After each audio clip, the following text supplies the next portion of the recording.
La lluvia golpeaba el asfalto con furia, mientras Mateo Reyes estacionaba su motocicleta abollada frente al lujoso edificio de la Avenida Libertador. Sus manos temblorosas por el frío agarraron la caja de pizza ya medio empapada. Era su última entrega del día y probablemente la que menos quería hacer. «¡Apúrate, muchacho!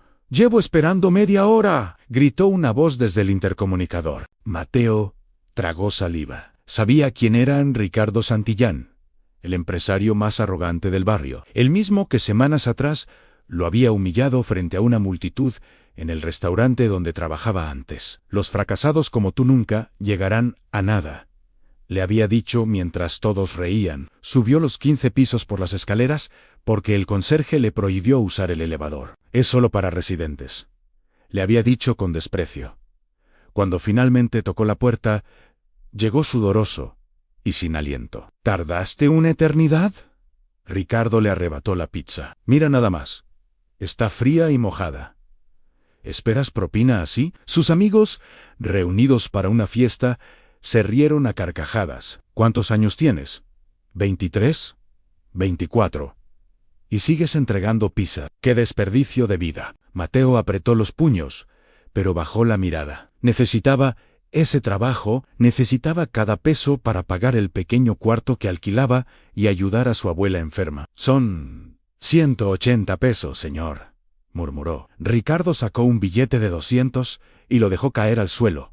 «Ahí tienes. Recógelo como el perro que eres». Algo dentro de Mateo se quebró. Por un segundo consideró irse sin el dinero, pero la imagen de su abuela, tomando medicamentos caros, lo mantuvo allí. Se agachó, recogió el billete entre risas crueles y salió sin decir palabra. Afuera, bajo la lluvia torrencial, las lágrimas se mezclaron con el agua que caía del cielo. Se sentó en su motocicleta vieja, sintiéndose derrotado, preguntándose si Ricardo tenía razón. ¿Realmente era un fracasado? Cuando llegó a su habitación esa noche, empapado hasta los huesos, encontró algo extraño. Debajo de su puerta había un sobre amarillento, antiguo, sellado con lacre rojo. No tenía remitente, solo su nombre escrito con elegante caligrafía para Mateo Reyes. Con manos temblorosas lo abrió. Dentro había una carta fechada 50 años atrás, y las primeras palabras lo dejaron helado.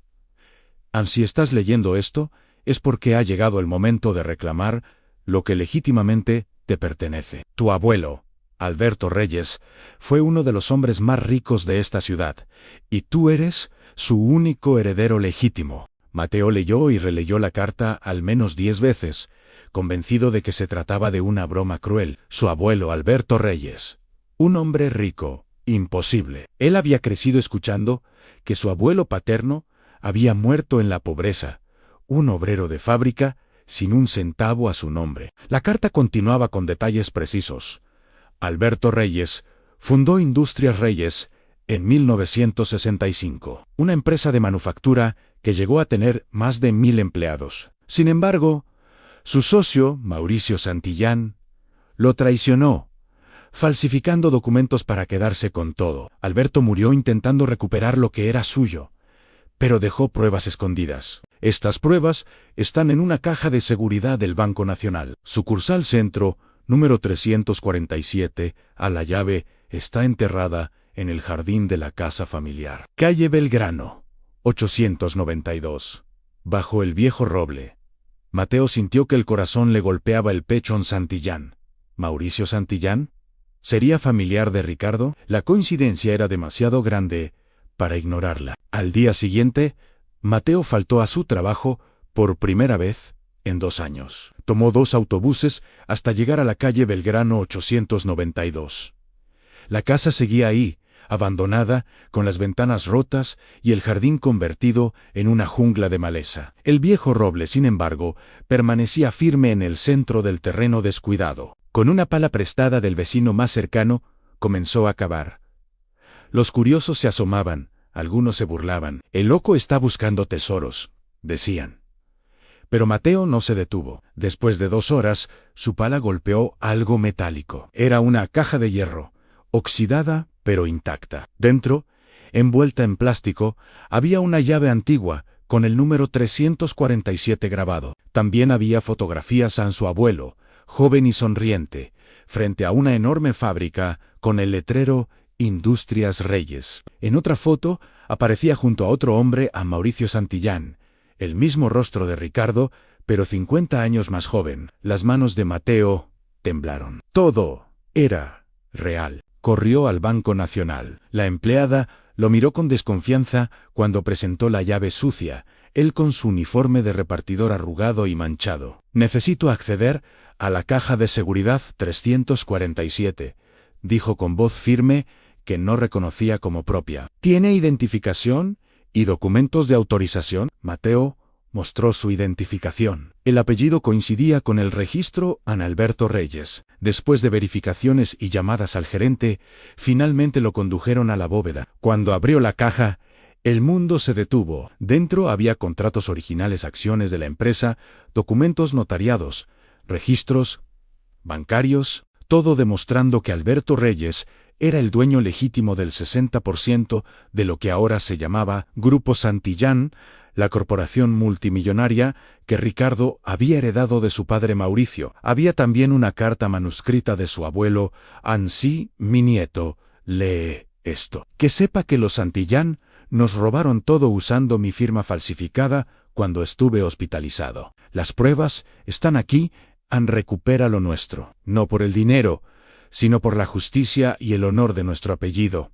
A Mateo salió del banco con una mochila llena de documentos que valían millones, pero no sentía alegría, sentía una responsabilidad abrumadora. Esa noche durmió poco. Sabía que enfrentarse a los Santillán no sería fácil. Eran poderosos, tenían abogados, influencias, contactos, pero algo había cambiado en Mateo Reyesán.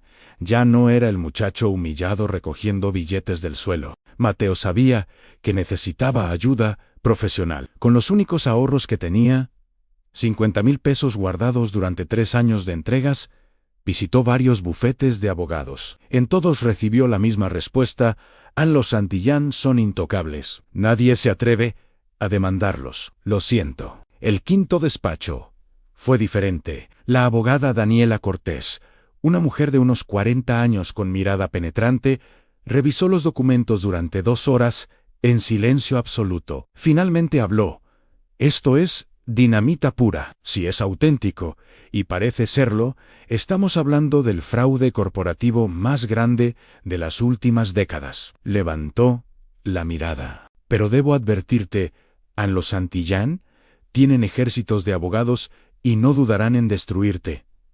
¿Estás preparado para eso?» Mateo recordó la humillación, las risas, el billete en el suelo. Recordó a su abuelo muriendo sin justicia.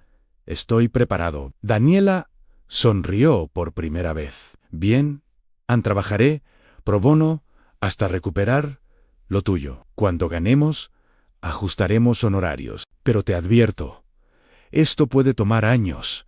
No tengo años. Mi abuela está enferma y apenas puedo pagar sus medicinas». Daniela reflexionó un momento. «Entonces, hagamos ruido. Mucho ruido. Presentaremos la demanda, pero también la filtraremos a la prensa. La presión pública puede acelerar las cosas». 3 días después, el escándalo explotó. Los titulares llenaron periódicos y noticieros. «Heredero despojado demanda a Imperio Santillán. ENTREGA de pizzas. Resulta ser millonario legítimo. Fraude histórico. La verdad detrás de Grupo Santillán». Las redes sociales ardieron. El video de Ricardo humillando a Mateo en la fiesta, grabado por uno de los invitados, se volvió viral. Millones de personas comentaban indignadas. Mateo se convirtió en símbolo de la lucha del trabajador común contra los poderosos corruptos. Ricardo Santillán salió en televisión, furioso.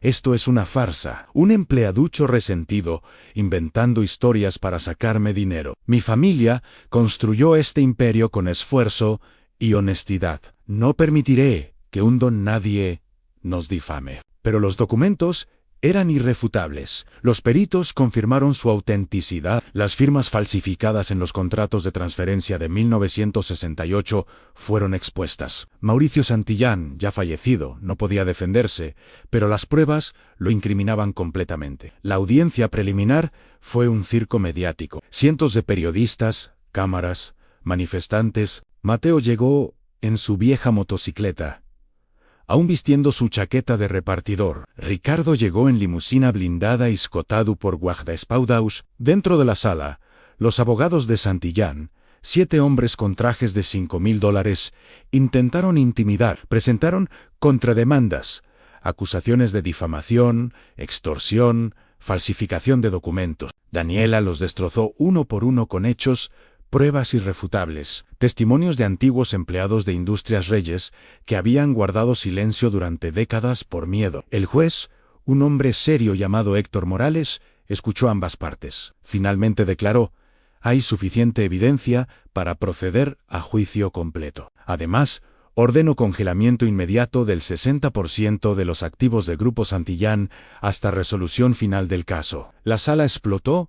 Ricardo se puso de pie gritando improperios. Los guardias tuvieron que contenerlo. Afuera, Mateo fue rodeado por periodistas. ¿Qué siente al enfrentarse a uno de los hombres más poderosos del país? Mateo respiró profundo. Siento que mi abuelo finalmente puede descansar en paz. Esto nunca fue por dinero. Es por justicia, es por honor, es para demostrar que la verdad siempre sale a la luz, sin importar cuánto tiempo pase. Esa noche, volvió a su pequeño cuarto, pero ya no se sentía pequeño. Los meses siguientes fueron una montaña rusa emocional. Mateo descubrió que luchar contra un imperio no solo significaba batallas legales, sino también guerra sucia. Los Santillán no se quedarían de brazos cruzados. Primero intentaron comprar su silencio. Un abogado llegó a su cuarto con un maletín lleno de dinero, $2 millones en efectivo. El señor Santillán está dispuesto a ofrecerle esta suma generosa para que retire la demanda y firme un acuerdo de confidencialidad. Es más de lo que ganará en toda su vida repartiendo pizzas. Mateo ni siquiera tocó el maletín. Dígale al señor Santillán que hay cosas que el dinero no puede comprar. La dignidad de mi familia es una de ellas. Cuando la compra falló, comenzaron las amenazas. Recibió llamadas anónimas en la madrugada: retira la demanda o tu abuela sufrirá un accidente. Encontró su motocicleta vandalizada, las llantas cortadas, pintura rayada con mensajes: han muerto. Daniela contrató seguridad privada para Mateo y su abuela. También presentó denuncias penales por amenazas e intimidación, lo que solo añadió más presión mediática sobre los Santillán. Pero lo peor vino cuando trataron de destruir su reputación. Periódicos controlados por empresas amigas de Santillán publicaron investigaciones falsas. Mateo Reyes: antecedentes criminales ocultos. Supuesto heredero tiene deudas de juego. Exempleados revelan: Ann era un trabajador problemático. Todo mentiras, pero el daño estaba hecho. Muchas personas comenzaron a dudar. Las redes sociales se dividieron. Mateo recibía tanto mensajes de apoyo como de odio. Una noche, quebrándose por la presión, llamó a Daniela. No sé si puedo seguir con esto. Están destruyendo mi vida. Mi abuela está aterrada. Perdí mi trabajo. Nadie quiere contratarme ahora porque soy conflictivo.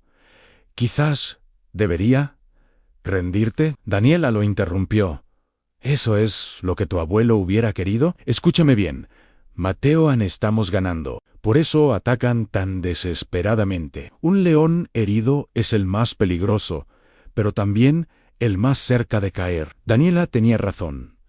La investigación judicial avanzaba favorablemente. Cada documento que presentaban era verificado y confirmado. Antiguos socios de Mauricio Santillán, ya ancianos y con la conciencia pesada, comenzaron a declarar como testigos, revelando cómo habían presenciado el fraude, pero callaron por miedo. El punto de quiebre llegó cuando encontraron al notario jubilado, don Osvaldo Méndez, de 87 años. Él había sido forzado a notarizar los documentos falsos en 1968. Mauricio me amenazó, confesó con lágrimas. Dijo que mataría a mi familia si no firmaba. He vivido con esa culpa durante 50 años. Perdóname, Alberto. donde quiera que estés. Su testimonio fue devastador para la defensa de Ricardo. Las pruebas eran ahora incontestables. Durante el juicio principal, que duró 3 semanas, el ambiente en la corte era de tensión máxima. Ricardo Santillán, antes arrogante, ahora lucía demacrado, envejecido. Sus abogados presentaban argumentos cada vez más desesperados en prescripción, vicios de procedimiento, tecnicismos legales. A nada funcionaba. Daniela, brillante y meticulosa, desmontó cada argumento. Presentó líneas de tiempo, análisis grafológicos de las firmas falsificadas, registros bancarios, mostrando transferencias sospechosas, testimonios de 30 testigos. El momento culminante llegó cuando proyectaron en pantalla grande una fotografía de 1968 a Alberto Reyes, hospitalizado, en coma, con tubos y máquinas. La fecha coincidía exactamente con el día en que supuestamente había firmado la transferencia de acciones. ¿Cómo puede un hombre en coma firmar documentos legales?, preguntó Daniela al jurado con voz poderosa. La respuesta es simple: no puede. Mauricio Santillán falsificó esa firma y robó un imperio. Y su hijo Ricardo ha disfrutado durante décadas de una fortuna construida sobre mentiras y traición. El silencio en la sala era absoluto. El día del veredicto, la ciudad entera parecía contener la respiración. Miles de personas se congregaron fuera del tribunal, algunos apoyando a Mateo con pancartas que decían «Justicia para los reyes», otros defendiendo a los Santillán con carteles de «No a la extorsión». Mateo llegó temprano, acompañado de su abuela en silla de ruedas. Ella, frágil pero con ojos llenos de determinación, apretó la mano de su nieto. «Tu abuelo estaría tan orgulloso de ti», susurró. «No por el dinero, sino porque tuviste el coraje que a él le arrebataron».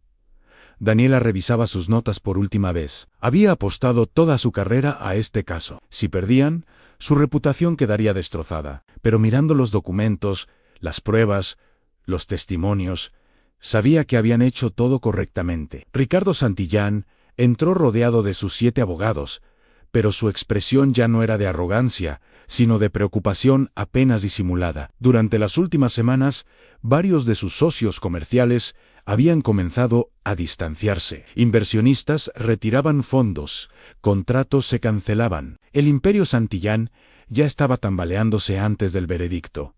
El juez Morales entró en la sala, se puso de pie. «Pueden sentarse», dijo con voz grave. «Hemos llegado a una decisión en el caso Reyes versus Santillán. Este ha sido uno de los casos más complejos y documentados que he presidido en 30 años de carrera judicial». Mateo sintió que el corazón le saltaría del pecho. Apretó la mano de su abuela. Después de revisar exhaustivamente las pruebas presentadas, los testimonios de 43 testigos, análisis forenses de documentos, registros históricos y consultar con 3 peritos independientes, este tribunal ha llegado a las siguientes conclusiones. La pausa pareció eterna. Primero, se ha comprobado de manera irrefutable que las firmas en los documentos de transferencia de 1968 fueron falsificadas. Segundo, se ha demostrado que Alberto Reyes se encontraba médicamente incapacitado para firmar dichos documentos. Tercero, existe evidencia clara de que Mauricio Santillán actuó con premeditación y alevosía para apropiarse de activos que no le correspondían. Ricardo cerró los ojos. Sabía lo que venía. Por lo tanto, este tribunal declara nulos todos los documentos de transferencia firmados entre 1968 y 1970, las acciones, propiedades y activos transferidos bajo esos documentos fraudulentos son devueltos legítimamente a la sucesión de Alberto Reyes, representada por su nieto, Mateo Reyes. La sala explotó en gritos, aplausos, llanto. Los guardias intentaban mantener el orden mientras periodistas se abalanzaban hacia las puertas. «Silencio», ordenó el juez. «Aún no he terminado. Además, Ricardo Santillán debe pagar una indemnización por daños y perjuicios por un monto de 50 millones de pesos, más intereses acumulados desde 1968, lo que totaliza aproximadamente 230 millones de pesos. También enfrenta cargos criminales por encubrimiento, lavado de activos y intimidación de testigos, que serán procesados en una corte penal separada. Ricardo se desplomó en su silla. Sus abogados intentaban consolarlo, pero era inútil. En cuestión de minutos, había perdido todo. Mateo no sentía triunfo, sentía una paz extraña. Miró a su abuela, que lloraba silenciosamente, y la abrazó. Afuera del tribunal, cientos de personas vitoreaban. Mateo salió tomado del brazo de su abuela, con Daniela a su lado sonriendo con lágrimas en los ojos.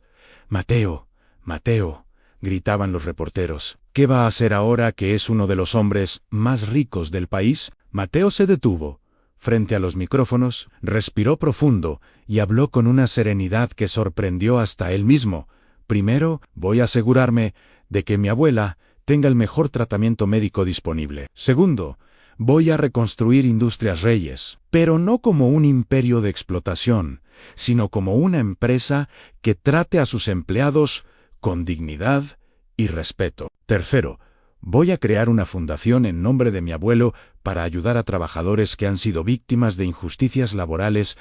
Hizo una pausa. «Y cuarto, voy a buscar a todos los repartidores, meseros, trabajadores de limpieza y empleados que alguna vez fueron humillados por los Santillán, y les voy a ofrecer trabajo digno con salarios justos». Los siguientes 6 meses fueron un torbellino de transformación. Mateo Reyes pasó de vivir en un cuarto de 3 por 3 metros a heredar una fortuna valuada en más de 1.000 millones de pesos. Pero el dinero resultó ser la parte más fácil de su nueva vida. Lo difícil fue descubrir quién era realmente, cuando todo el mundo quería algo de él. Aparecieron amigos de la infancia que nunca existieron, primus lejanus reclamando parentesco, inversores con oportunidades únicas, mujeres que de repente lo encontraban irresistible. Mateo aprendió rápidamente que la riqueza atraía tanto oportunidades genuinas como buitres disfrazados de aliados. Daniela se convirtió en su consejera principal,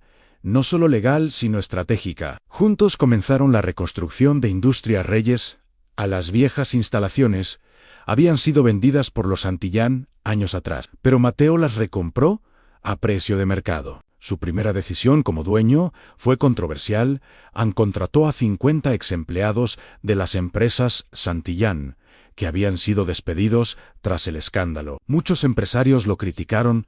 «Estás contratando a la gente de tu enemigo». Pero Mateo entendía algo que ellos, no esos trabajadores, eran víctimas, no cómplices. «Ustedes no tienen culpa de las decisiones de sus antiguos jefes», les dijo en la reunión inicial. «Aquí serán tratados con respeto, tendrán salarios dignos, seguro médico completo y algo que quizás nunca tuvieron antes, voz y voto en las decisiones importantes de la empresa». Implementó un modelo de participación donde los empleados tenían representación en el consejo directivo. Era revolucionario, arriesgado, y muchos dijeron que fracasaría. 6 meses después, Industrias Reyes era la empresa con menor rotación de personal y mayor satisfacción laboral del país. La productividad se disparó porque, como descubrió Mateo, la gente trabaja mejor cuando se siente valorada. Mientras tanto, Ricardo Santillán enfrentaba su propia caída. El juicio penal lo condenó a 8 años de prisión por encubrimiento y otros delitos. Sus empresas, sin el 60% de los activos y con su reputación destrozada, colapsaron. Tuvo que declararse en bancarrota. Un día, Mateo recibió una llamada inesperada. Ricardo quería verlo en prisión. Daniela le advirtió que no fuera, que podría ser una trampa o un truco legal. Pero Mateo sintió que necesitaba ese encuentro para cerrar el círculo. La sala de visitas de la prisión era gris, fría, deprimente. Ricardo apareció con uniforme naranja, demacrado, envejecido 10 años en 6 meses. Ya no quedaba nada del hombre arrogante que había tirado dinero al suelo. Se sentaron frente a frente, separados por una mesa de metal. «Viniste», dijo Ricardo con voz ronca. «Dijiste que era importante». Ricardo bajó la mirada. «Quería pedirte perdón. Sé que no significa nada viniendo de mí, y no espero que me perdones. Pero necesitaba decirlo. Crecí pensando que mi padre era un héroe, un self-made man. Nunca supe la verdad sobre cómo construyó su imperio hasta que tu demanda sacó todo a la luz. Mateo escuchaba en silencio. Cuando te humillé, aquella noche, lo hice porque así me enseñaron. Mi padre me enseñó a ver a los trabajadores como inferiores, como herramientas. Nunca cuestioné esa mentalidad. Lágrimas corrían por su rostro. Ahora estoy aquí, con nada, y entiendo lo que se siente. Entiendo el miedo, la impotencia, la humillación. ¿Por qué me cuentas esto?, preguntó Mateo. Porque mi hijo tiene 8 años, y no quiero que crezca con el mismo veneno que me envenenó a mí Ann cuando salga de aquí. Si es que salgo siendo aún joven, quiero ser diferente. Quiero que él sea diferente. Mateo reflexionó unos segundos. El perdón no se pide, Ricardo. Se gana, Ann. Cuando salgas de aquí, demuéstrale al mundo que has cambiado. Demuéstraselo a tu hijo. Sé el hombre que tu padre nunca fue. Se levantó para irse, pero Ricardo lo detuvo. Una cosa más, Ann. En el sótano de mi antigua casa hay una caja fuerte. El código es 1847, Ann. Dentro hay cartas que mi padre escribió antes de morir, confesando todo. Pensé en destruirlas, pero creo que tu familia merece tenerlas. Mateo asintió y salió sin mirar atrás. Un año después del veredicto, Mateo Reyes estaba frente al espejo, ajustándose la corbata. Ya no era el joven de uniforme empapado, pero tampoco había perdido su esencia. Seguía siendo el mismo Mateo, solo que ahora tenía los medios para cambiar vidas. Era el día de la inauguración oficial del nuevo complejo de industrias Reyes, en una fábrica moderna, ecológica, con guardería para hijos de empleados, gimnasio, comedor subsidiado y área de descanso con jardines. Un lugar donde la gente quisiera trabajar, no donde se viera obligada a hacerlo. Su abuela, ahora recuperada gracias al mejor tratamiento médico, lo acompañaba sonriente. A su lado estaba Daniela, quien además de seguir siendo su abogada, se había convertido en su mejor amiga y consejera. ¿Nervioso?, preguntó Daniela. Aterrado, admitió Mateo con una sonrisa. Nunca imaginé dar un discurso frente a 1000 personas. Solo recuerda quién eres y de dónde vienes. La ceremonia fue emotiva. Entre los invitados estaban muchos de sus antiguos compañeros repartidores, ahora parte de su equipo logístico, con salarios triplicados. También había representantes de la Fundación Alberto Reyes, que en un año había ayudado a 200 trabajadores víctimas de abusos laborales a obtener justicia. Cuando Mateo tomó el micrófono, las palabras fluyeron desde el corazón.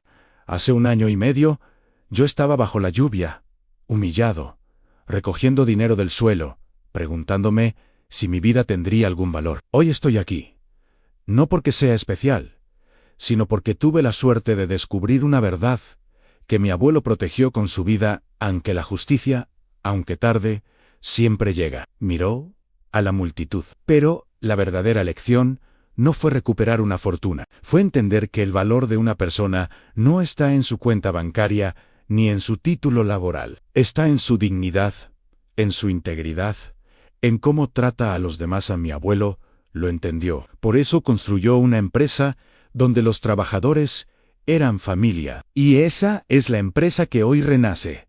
Los aplausos resonaron. Mateo vio lágrimas en muchos rostros, incluido el suyo. A todos los que alguna vez fueron humillados, menospreciados o tratados como invisibles, su día llegará. Mantengan su dignidad, sean honestos, trabajen duro. No por los que están arriba, sino por ustedes mismos y por los que aman. Y cuando llegue su oportunidad, usen su poder para levantar a otros, no para pisotearlos. Después del discurso, mientras saludaba a invitados, un joven se acercó tímidamente. Vestía uniforme de repartidor de otra empresa. Señor Reyes, yo solo quería decirle que su historia me inspiró. Me humillan seguido en mi trabajo, pero ya no bajo la cabeza. Estoy estudiando de noche, ahorrando cada peso. Su historia me enseñó que esto es temporal. Mateo le entregó su tarjeta personal. Cuando termines tus estudios, búscame. Siempre hay lugar aquí para gente trabajadora con dignidad. Y hasta entonces, sacó su billetera y le dio 5,000 pesos. Para tus libros. No es limosna.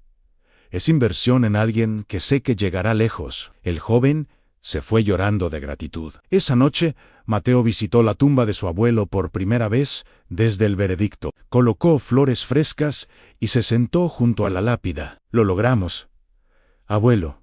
Recuperamos tu nombre, tu empresa, tu honor. Pero más importante, entendí tu verdadero legado, Anne, que un hombre no se mide por lo que acumula, sino por lo que da y por cómo trata a los más vulnerables. Una brisa suave movió las hojas del árbol cercano. Mateo sonrió, sintiendo una paz profunda. Se levantó, miró el horizonte de la ciudad iluminada y supo que su vida apenas comenzaba, no como el joven humillado bajo la lluvia, ni como el millonario vengativo, sino como Mateo Reyes Anún, hombre común que tuvo la oportunidad extraordinaria de demostrar que la dignidad, la justicia y la bondad siempre vencen. Y en algún lugar podía sentir que su abuelo Alberto finalmente descansaba en paz.